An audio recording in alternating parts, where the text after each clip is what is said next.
Je vais te demander d'être dans la joie. Nitakulomba upate kuwa ndani ya furaha. Parce que les bonnes choses ont déjà commencé ce matin. Sababu bintu bizuri binesha kwanza asubuhi ya leo. Je t'assure, tu ne sortiras pas en ce lieu. Na kuhakikishia hautatoka pa nafasi hapa. Tel que tu es entré. Paka vile uliingia. Tel que tu es venu, ça montre que tu aimes Dieu.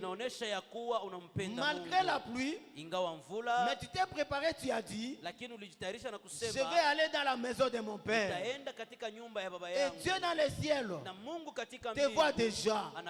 Il sait ce que tu as besoin. Il connaît tes besoins. Et il va te donner ce que tu cherches ce matin. Acclame bien le roi de gloire. Amina.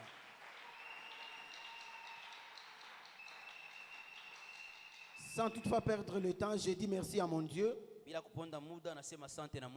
pour le souffle de vie qu'il m'a donné moi et toute ma maison. J'ai dit encore merci à notre Père,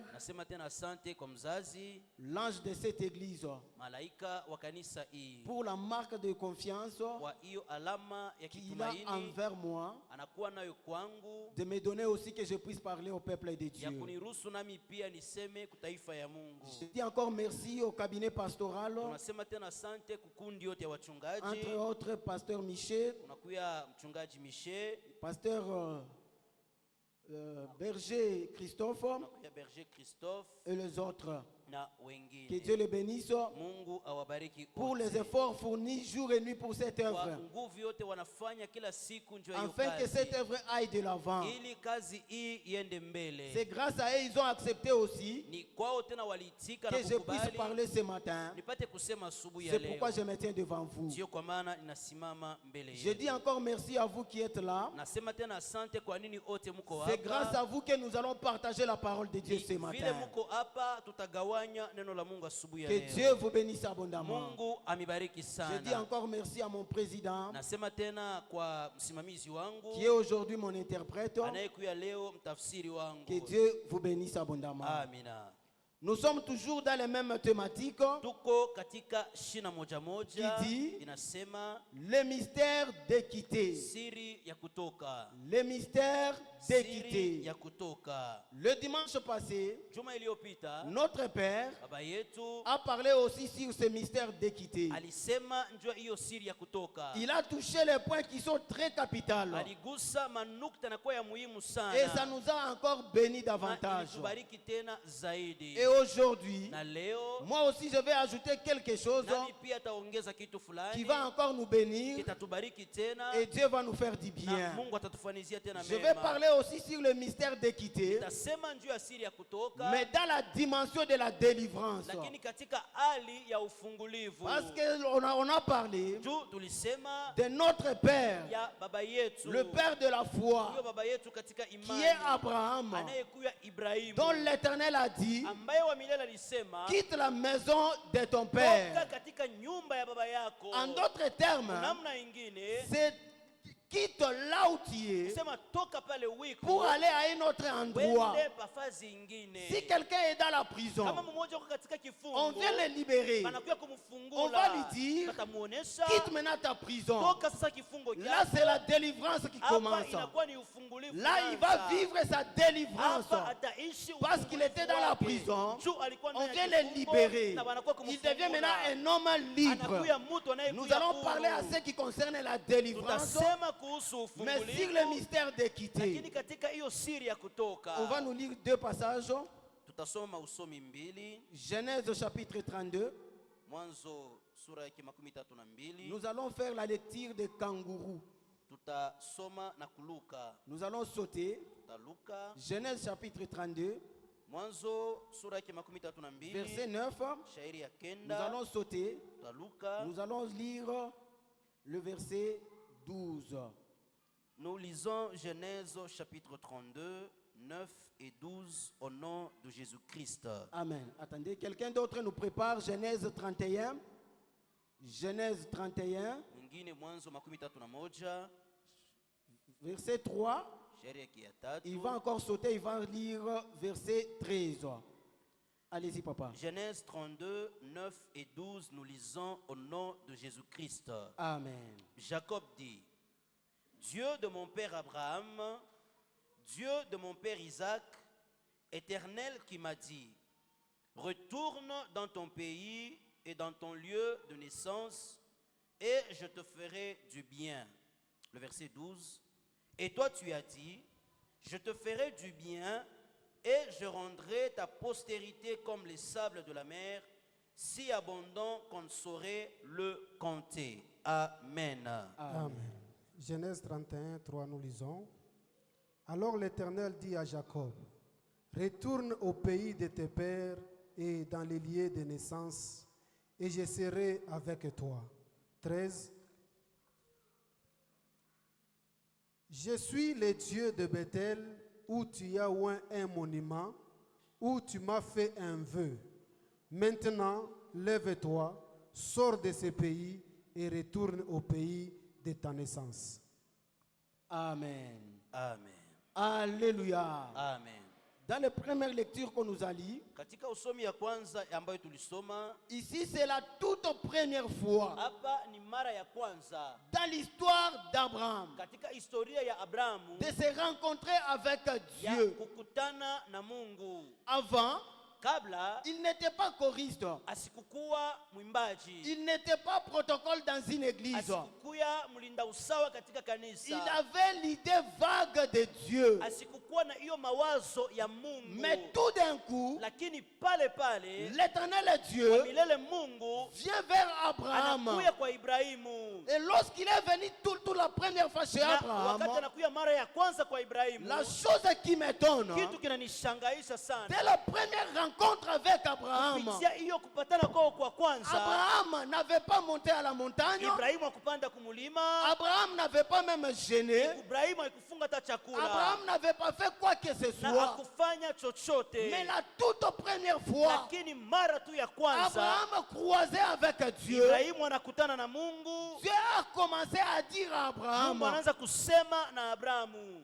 Alléluia. Amina. Ce qui m'étonne, c'est quoi? Yenyewe nishangaisha ni nini? Dès la première rencontre, Pale wanakutana tu mara ya kwanza, lorsqu'Abraham s'est rencontré avec wakati Dieu, Ibrahimu anakutana na Mungu, Dieu lui a proposé 4 grandes choses. Mungu anamuonesha vitu vikubwa viine. Alléluia.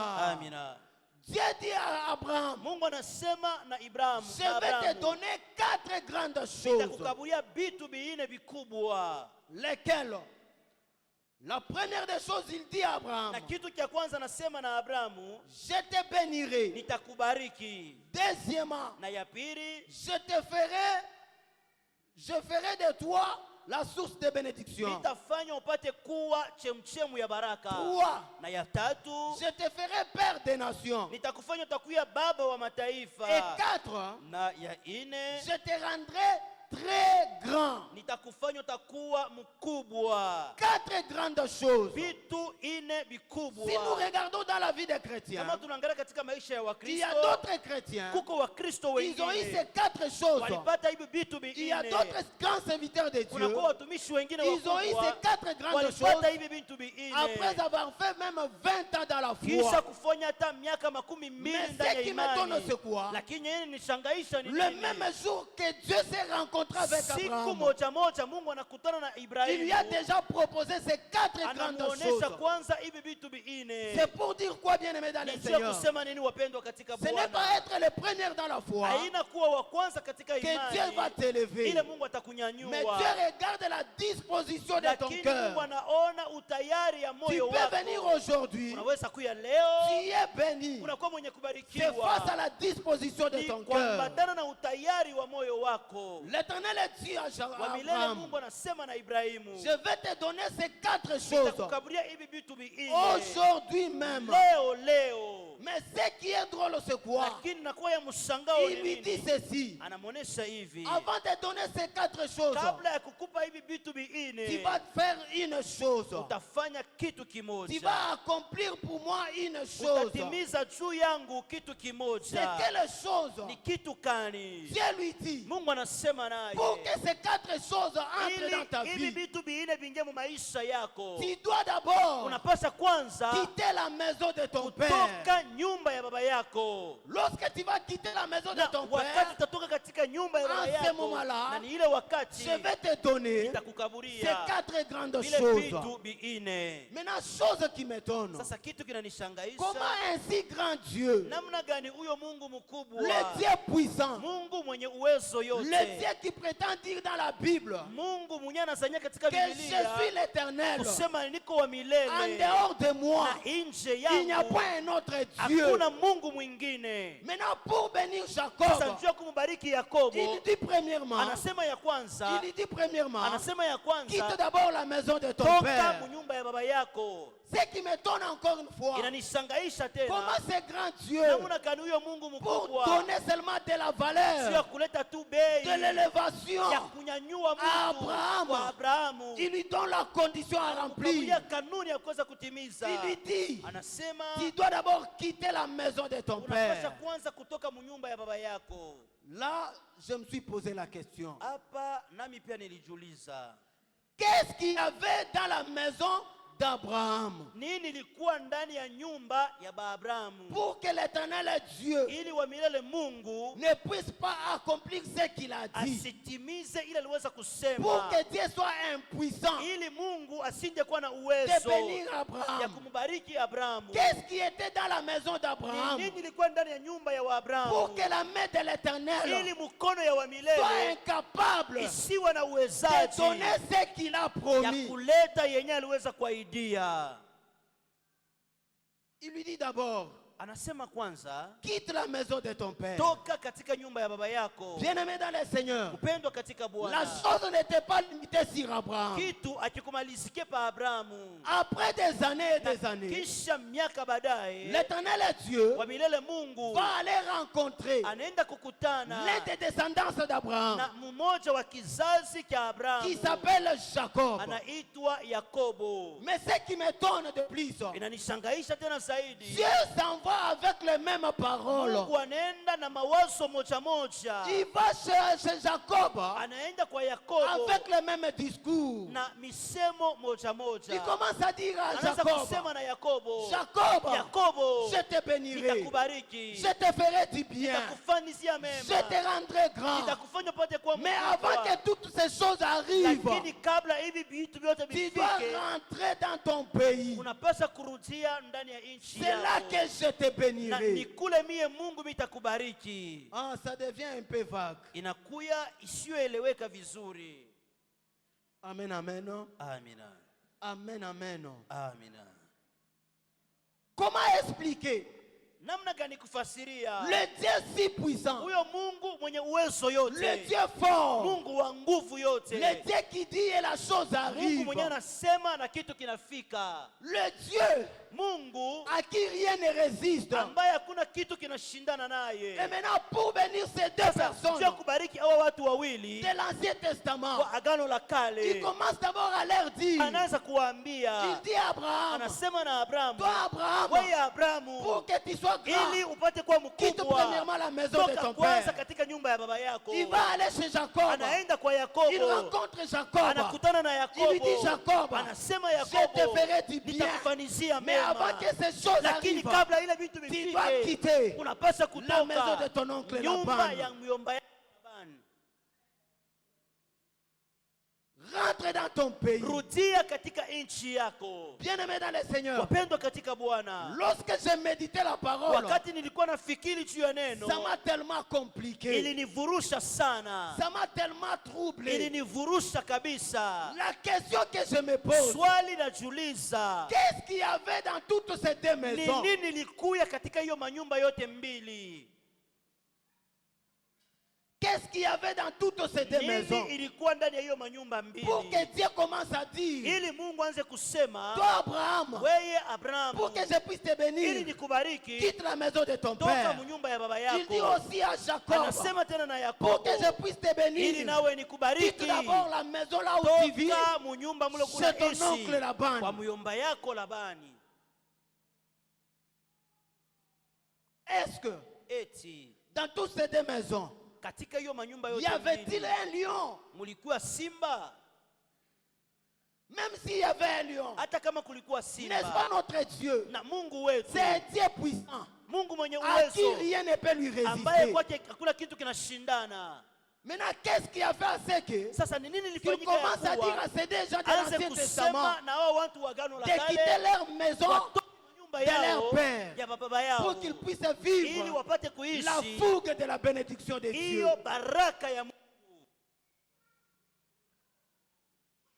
Est-ce que dans ce monde, il y a les maisons qui font peur à Dieu? Même ici dans la ville de Colosie, il y a une maison qui va faire trembler Dieu pour qu'il commence à te dire, avant de te bénir, il doit d'abord quitter la maison de ton père. Là, je commence à comprendre petit à petit. C'est-à-dire, il y avait seulement une raison. Alléluia. Amen. Amen, amen. Amen. Il y a seulement une raison. Parce que Dieu ne peut pas donner la condition de quitter la maison de ton père pour qu'il puisse te bénir. Quelque part, Dieu est là au ciel. Il voit tout ce qui se passe sur la terre. C'est-à-dire qu'il a déjà vu quelque chose de louche dans cette maison.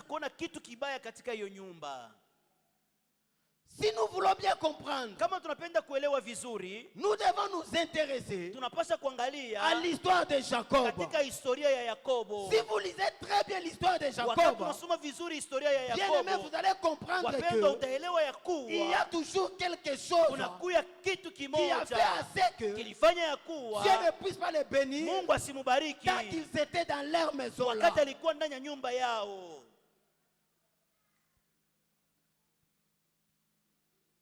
Alléluia. Amen.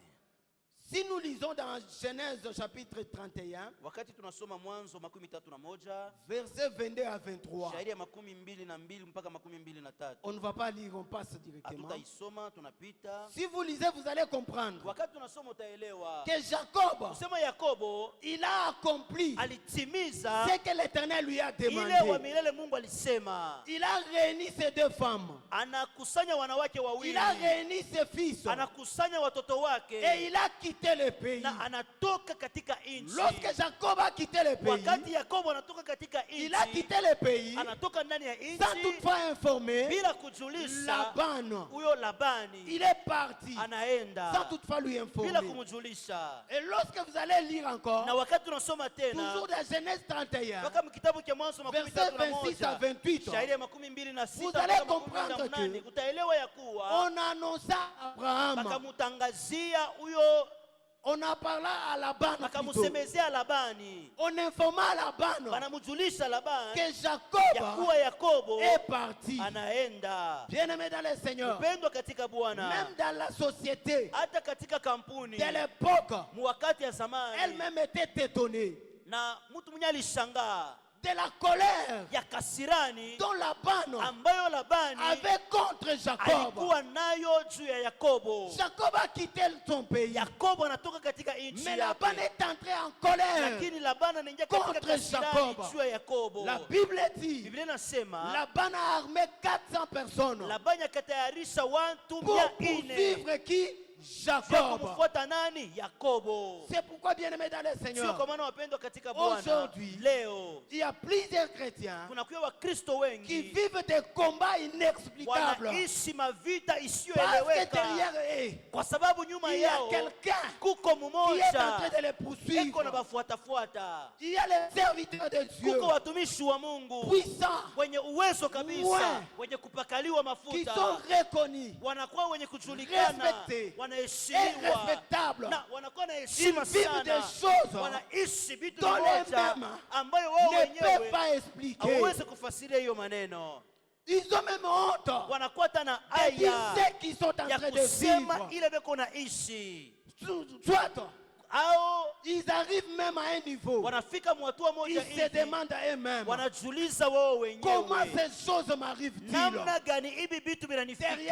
eux, il y a une poursuite.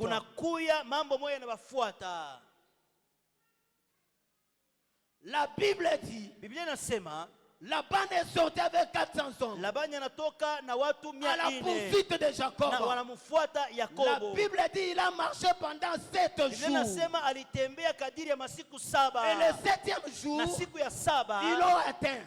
banamkamata Yakobo. Lorsqu'il est arrivé au niveau où il a atteint Jacob, Wakati anafika pafasi pale alimkamata Yakobo, la première des choses, kitu cha kwanza Laban a menti à Jacob. Labani anamdanganya Yakobo. Il n'a pas dit la raison réelle de sa poursuite. Asikusema sababu ya ile anamfuata. Il commence à dire à Anaanza Jacob, kusema na Yakobo, tu es sorti sans toutefois m'informer. unatoka bila kunijulisha. J'allais organiser ta sortie Nilipasha kutayarisha kutoka en kwako fanfare. na watu wa mingi kabisa. Tu es sorti, Unatoka tu ne m'as même pas permis au niruhusu hata d'embrasser mes 2 filles. nipate kubusu wa binti Et wangu mes wawili petits-fils. na awa wankana yangu. Il fallait que tu puisses m'informer. Ilibidi wewe Je unijulishe. devrais organiser Nilipasha ta kutayarisha sortie kutoka en kwako bruit et en sirène. na mafura yote.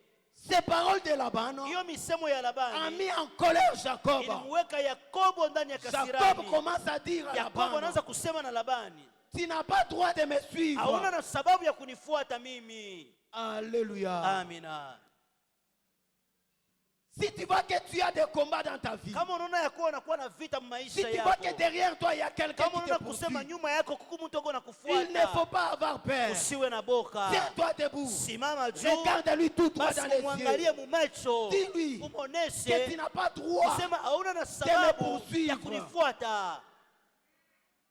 Il a commencé à dire, Anaanza kusema, j'ai travaillé pour toi. nilikutumikia Tu wewe, as changé 10 fois mon salaire. ulibadilisha mara 10 mshahara J'ai wangu. connu les souffrances. Nilipata mangaiko, J'ai connu la chaleur. nilipata Le joto, soleil. nilipata toi. jua juu yako J'ai wewe. travaillé Nilitumika au grenier, na au pressoir. nilitumika kupreswa, J'ai connu nilipata des souffrances hiyo pour mangaiko toi. juu yako Tu n'as pas wewe, droit de me lakini suivre. hauna na sababu ya kuweza kunifuata. Tellement qu'il avait des raisons Na alikuwa na masababu kabisa de se défendre ya kujitetea devant Laban. mbele ya Labani. Laban va dire maintenant la Sasa Labani vérité. atasema hivi, Nous allons lire. tutasoma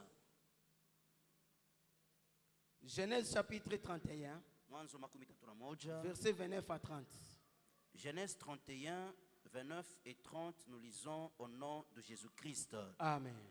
Ma main est assez forte pour vous faire du mal. Ma main est assez forte pour vous faire du mal. Mais le Dieu de votre père m'a dit hier, Le Dieu de votre père m'a dit hier, garde-toi de parler ni en bien, garde-toi de parler à Jacob ni en bien ni en mal. ok, Maintenant que tu es parti, oui, parce que tu languissais après la maison de ton père. parce que tu languissais après la maison de ton père. Pourquoi as-tu dérobé mes dieux? Pourquoi as-tu dérobé mes dieux? Amina. Répétez d'abord cette phrase. Pourquoi as-tu dérobé mes dieux? Pourquoi as-tu dérobé mes Juu ya dieux? nini unaiba miungu yangu? Ah, là, nous allons comprendre que Hapa tunaelewa ya dans kuwa la maison où vivait Jacob, katika nyumba kule kulikuwa il naishi y avait des Yakobo, dieux. kulikuwa miungu. Il n'y avait pas deux dieux, Hakukuwa il miungu n'y avait mbili, pas trois dieux, hakukuwa tatu, mais il y avait plusieurs kulikuwa dieux. miungu mengi kabisa. Maintenant, lorsqu'il vivait là-bas, Sasa wakati alikuwa naishi c'était kule, difficile que Dieu puisse lui bénir ilikuwa dans ni cette kigumu maison. Mungu amubariki katika hiyo Il nyumba. fallait qu'il puisse quitter dans cette Ilibidi maison. atoke katika hiyo Et nyumba, maintenant, lorsqu'il a quitté na cette wakati maison, alitoka katika hiyo nyumba, lorsque Laban wakati Labani a voulu entrer en contact, alipenda kuingia katika avec uhusiano ces dieux-là, na miungu yake, il a rencontré que anaona ya kuwa les raisons ne tenaient pas. masababu haikukuwa. Il a vu que Anaona ya quelque kuwa chose est parti. hakuna kitu Il kinaenda. a voulu invoquer Anapenda le kuita Dieu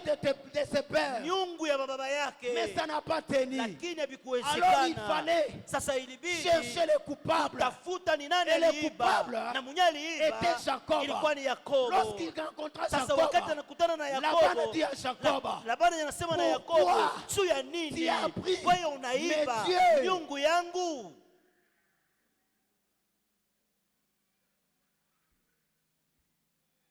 Alléluia. Amina. C'est-à-dire dans cette maison, il y avait des dieux. De même avec Abraham. Lorsque Dieu a dit, quitte la maison de ton père, il y a une seule raison. Et la raison se trouve dans Josué, chapitre 24, verset 2. On va nous lire rapidement. Nous lisons Josué chapitre 24, le verset 2e. Au nom de Jésus-Christ. Amen. Josué dit à tout le peuple. Josué dit à tout le peuple. Ainsi parle l'Éternel. Ainsi parle l'Éternel. Le Dieu d'Israël. Le Dieu d'Israël. Vos pères, Terach, père d'Abraham, père d'Abraham, et père de Nachor, habitaient anciennement dans l'autre côté du fleuve. Habitaient anciennement dans l'autre côté du fleuve. Qu'est-ce qu'ils faisaient? Et ils servaient d'autres dieux. Et ils servaient d'autres dieux. Acclamons d'abord la parole du Seigneur. Amen.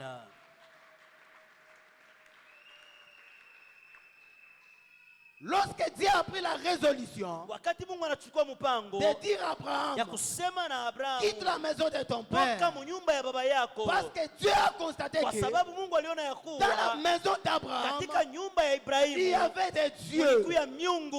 L'Éternel Dieu les appelle le Dieu de la maison de ton père. Tel que nous sommes ici, il n'y a personne qui me dira que ses ancêtres, ses grands-parents étaient des chrétiens. Jamais. Nos pères servaient aussi des dieux. Alors les dieux là sont descendus dans nos maisons. Ils ont pris nos maisons en otage. Nos maisons sont devenues leur maison. Et maintenant c'est difficile que Dieu puisse nous bénir. Il nous faut d'abord quitter ces maisons-là.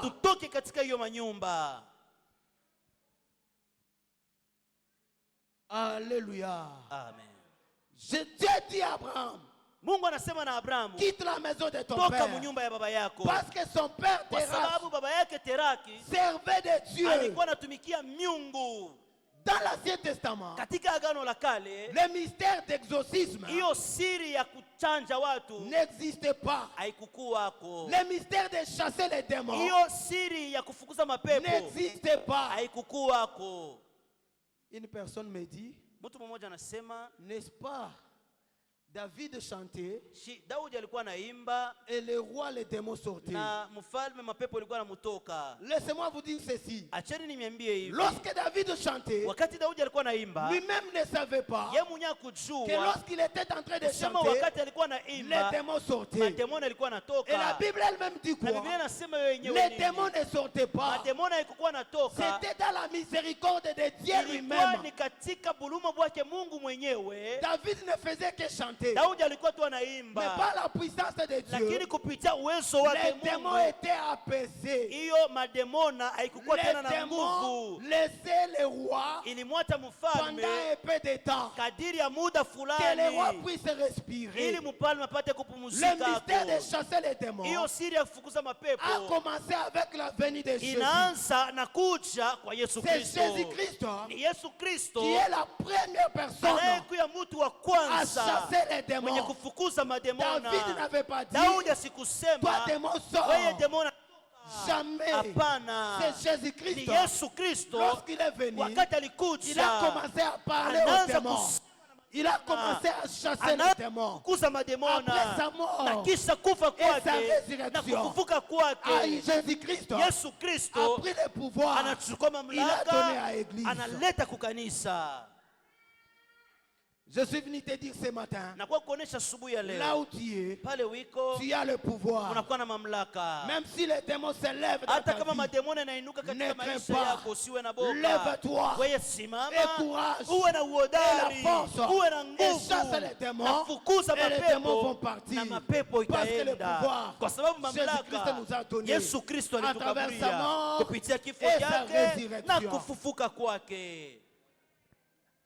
Et maintenant Dieu a vu Sasa Mungu anasema quel environnement kusema mazingira là où vivait Abraham kule Ibrahimu alikuwa était anaishi saturé ilikuwa yenye kujazwa avec le Dieu na miungu des maisons de son ya père. nyumba ya baba yake. Dieu, Mungu sachant comment ce Dieu-là travaille, akijua namna kanile miungu vile il natumikaka, s'est dit, anasema avant de bénir kabla ya kubariki cet homme, huyo mutu, la première des kitu choses, cha je kwanza dois d'abord lui délivrer napasha kwanza à kumfungula ce Dieu-là. tokea hiyo miungu.